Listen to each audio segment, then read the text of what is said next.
आणि तिचं अपूर्णपण. कर्तृत्वाचं आभाळ तिने कष्टाने गाठलं होतं. कर्तृत्वाचं आभाळ तिने कष्टाने गाठलं होतं.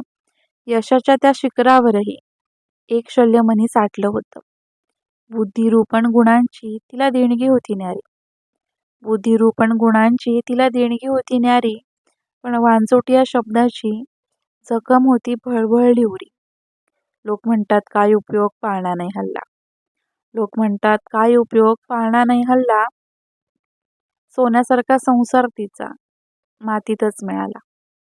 तिच्या पदव्या, तिचं नाव सगळं कसं फिकं पडतं. तिच्या पदव्या, तिचं नाव सगळं कसं फिकं पडतं जेव्हा रिकाम्या खुशीचं दुःख काळजाला भिडतं. तिलाही वाटतं कधीतरी मौस्पर्शाने जागी व्हावं.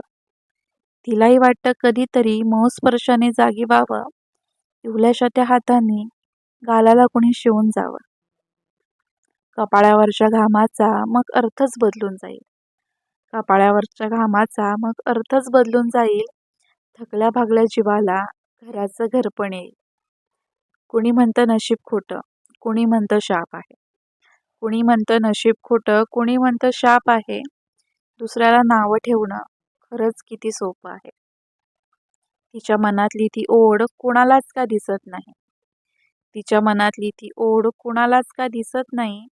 आई होण्याचं स्वप्न तिचं कोमेजून का जात नाही. तिच्या यशाच्या चांदण्यांना मग काळोखच ग्रासतो.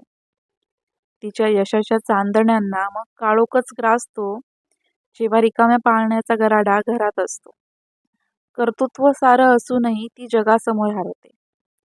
कर्तृत्व सारं असूनही ती जगासमोर हारते आणि स्वतःच्या नशिबावर ती रडत बसते.